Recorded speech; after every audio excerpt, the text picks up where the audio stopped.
Eu li um artigo ontem na Folha de São Paulo falando sobre a situação nas favelas brasileiras. O artigo ele foi assinado pelo Celso Ataíde, pelo Preto Zezé, que a gente entrevistou aqui já no canal, e pelo Edu Lira, que são líderes comunitários que estão na favela fazendo um trabalho de ajudar as pessoas. E eles retratam, nesse artigo chamado Quando a Favela Fala, é Melhor Ouvir, risco de caos social não é ameaça, é alerta. E eles falam sobre as condições agora desses milhões de brasileiros que vivem em favelas e como está chegando num ponto insustentável agora, porque os recursos para as ações sociais estão desaparecendo, ou seja, as redes de solidariedade agora estão tendo que enfrentar um desafio muito maior, porque além da pandemia, os recursos estão acabando e isso vai levar, ou pode levar, de fato, a uma situação inimaginável. E isso se junta a uma frase dita dias atrás, poucos dias atrás, na verdade, do Bolsonaro, que eu vou pôr para vocês aqui, porque isso vai nos ajudar a entender o que pode acontecer, o que essas pessoas querem, e eu digo aqui o Bolsonaro e a sua cúpula. Então vamos ouvir o Bolsonaro falando sobre o caos. Tá, o povo não tem nem pé de galinha para comer mais. Não tem, Agora que eu tenho falado, o caos vem aí. A fome vai tirar o pessoal de casa. Tá? Vamos ter problemas que a gente nunca esperava ter.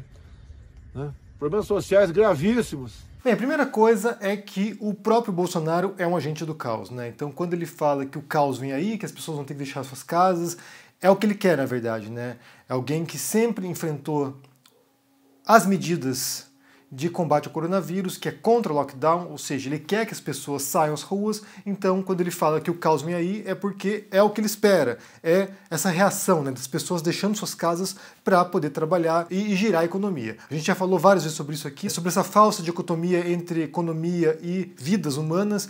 Pessoas mortas não trabalham, pessoas mortas não giram a economia, mas o Bolsonaro sempre recusou isso e agora ele vem para anunciar o caos, que é um caos que ele ajudou a criar, na verdade, que ele é um dos principais responsáveis, porque se houvesse tomado medidas de contenção anteriormente no Brasil, não teríamos agora praticamente 300 mil mortes no Brasil. Então, o caos está sendo cultivado pelo Bolsonaro.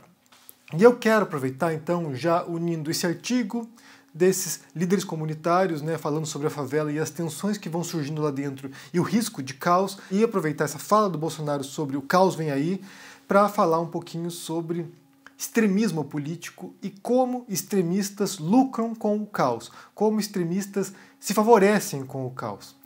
E aqui eu uso o termo extremista, como eu faço em outros vídeos, na verdade, não como um juízo de valor necessariamente, embora às vezes tenha um juízo negativo, mas não como um juízo de valor, mas para poder representar, para poder descrever movimentos ou ideias ou atitudes que estão nos extremos do debate político atual. E aqui é importante contextualizar as coisas, porque o extremista político hoje não era exatamente o que era o extremista político 100 anos atrás ou 500 anos atrás. Então, por exemplo, alguém que fosse um democrata, alguém que propusesse democracia durante a Idade Média, seria um extremista político naquele período. Quem assistiu a série Game of Thrones, no finalzinho da série, um dos personagens propõe um regime democrático para gerir os reinos lá. E todo mundo cai na gargalhada, todo mundo passa a rir, porque era inconcebível que a população, a massa inculta da plebe, pudesse ter algum tipo de consciência política para poder organizar socialmente aquele mundo e escolher seus governantes. Então, o extremismo político ele é altamente contextual, ou seja, ele depende da sua região, da sua época, de quais são os participantes do jogo político, mas geralmente se refere a ideias que estão fora daquele centro político, no centro político no sentido de quem está no centro do poder, movimentos que estão fora disso e que propõem ou a ruptura desse modelo, a subversão desse modelo, a mudança disso para uma outra coisa, ou o retorno a modelos anteriores, que seria o reacionarismo, para poder resgatar a ordem social. Então, quando você tem um momento de caos, quando você tem um momento de possibilidade de caos, você tem esses diferentes grupos que emergem no debate público e passam a propor soluções para a ruptura daquele modelo que está fracassado. Eu comecei a assistir essa semana uma série de Netflix que vocês me recomendaram, na verdade, que é sobre o grupo interno do Hitler, né? Eu demorei para assistir essa série porque me parecia meio sensacionalista aquilo ali, né? Eu olhava a imagem da capa do negócio, me parecia aquelas coisas do History Channel, aqueles documentários meio que tem coisa ocultista por trás, ETs, não sei. Eu demorei para assistir, mas a série é muito boa, na verdade. A série é muito boa e retrata, de fato, o movimento que houve no Partido Nazista durante os anos 20 e 30 na Alemanha e como isso leva à ascensão do nazismo ao poder. E ali o que você observa claramente nessa série, o que você percebe claramente ali é que você tem um grupo de extremistas políticos, os nazistas, que propõem uma ruptura com a ordem vigente daquele momento, né, que era a República de Weimar, que era um regime democrático e liderado em grande parte por social-democratas e por liberais clássicos. Então, havia uma proposta de ruptura política na Alemanha pelos nazistas e pelos comunistas também. Há uma proposta de ruptura institucional. Esse grupo, né, esse partido tenta um golpe de Estado, algumas lideranças são presas, eles tentam se reorganizar e tentar chegar ao poder por vias democráticas, por vias legítimas eleitorais. E conseguem fazer isso. Gradualmente vão fazendo isso, né, principalmente quando há a crise de 29. Há uma crise econômica e isso leva a um colapso econômico na Alemanha e quando isso acontece, né, quando há esse colapso econômico, os grupos extremistas brilham, porque eles propõem alternativas para um sistema falido. Então há um sistema político, há um sistema econômico falido, e nós aqui, nós que estamos fora desse controle do poder, temos uma proposta de renovação, restauração ou de alteração da ordem social para algo que nós consideramos melhor. Então, os nazistas chegam ao poder com base numa crise econômica e numa crise de legitimidade dos partidos tradicionais alemães. Então, as crises, esses momentos de colapso, esses momentos de caos, eles são muito favoráveis para a retórica extremista. Então, quando o Bolsonaro diz o caos vem aí, ele não diz isso com receio, ou com pesar, ou achando que isso vai ser ruim para ele. Porque, pelo contrário, na verdade, esse tipo de caos social, esse tipo de momento de tensões exacerbadas, é aquilo que, de certo modo, vai permitir que o Bolsonaro radicalize suas posições. Basta pensarmos aqui na fala de 99, que certamente é a entrevista mais esclarecedora que o Bolsonaro já deu para a televisão, no qual ele fala sobre o que ele quer, né? O que ele acha que é uma solução para o país, que é uma guerra civil. Então ele vai lá e ele já aponta o que ele acha que é a solução. É uma crise, é uma ruptura, é a tensão entre diferentes grupos que leva a uma guerra civil e isso, né, essa tensão leva a uma ruptura institucional.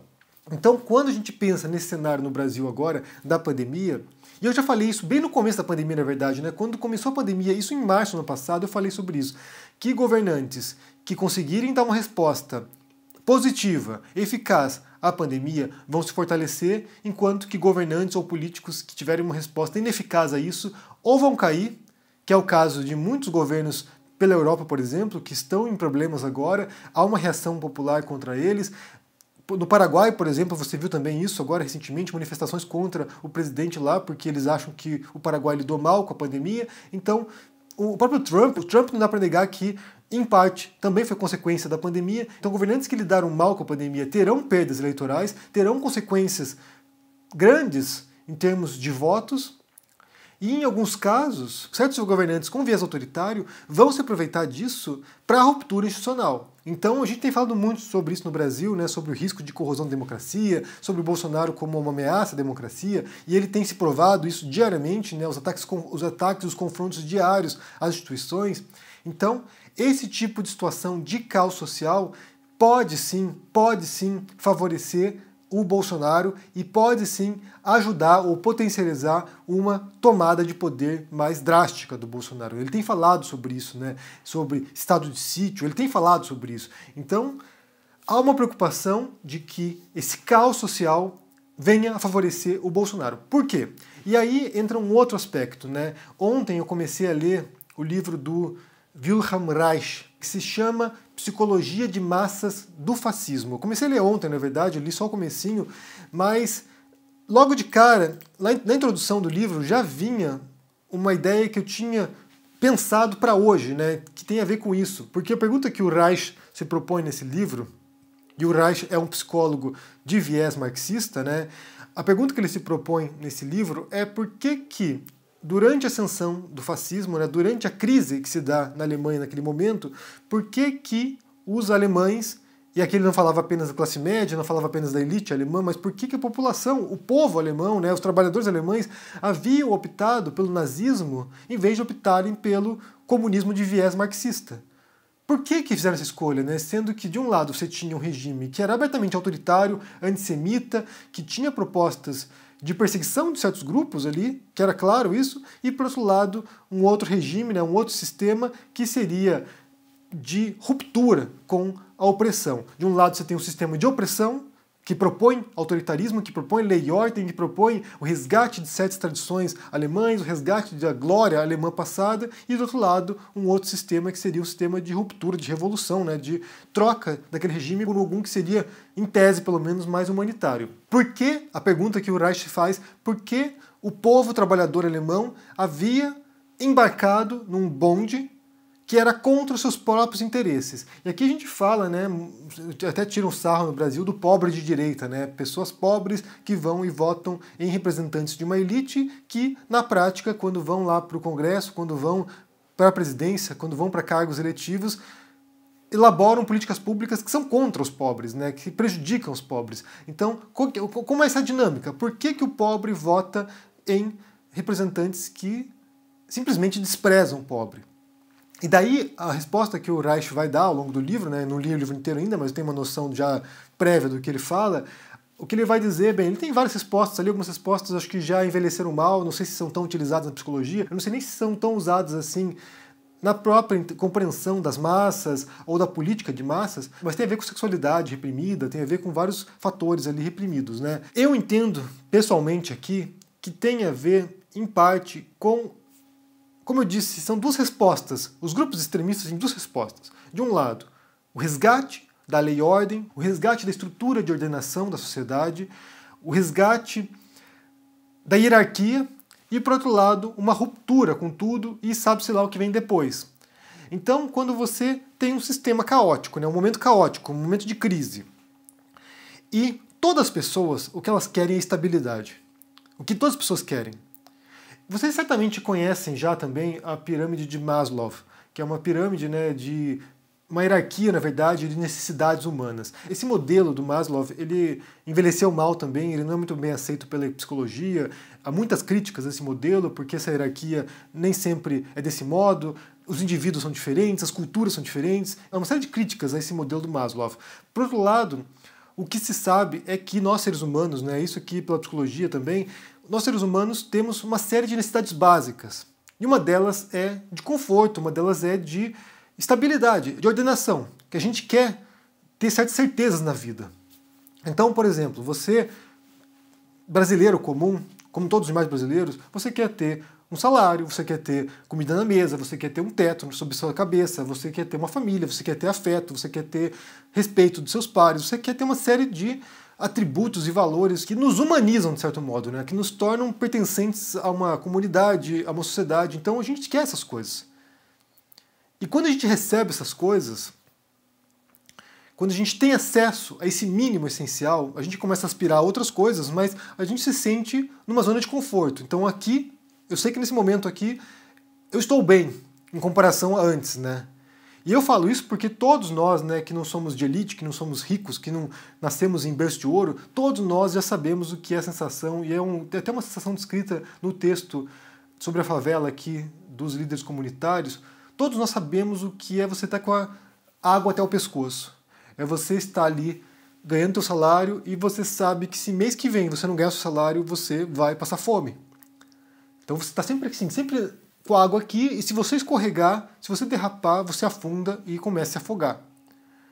Então todos nós sabemos. E aqui eu vou pôr uma outra reportagem que fala sobre a classe social brasileira, né, o salário dos brasileiros, e que diz aqui que em 2020, 66% das famílias brasileiras ganham menos de R$2.000.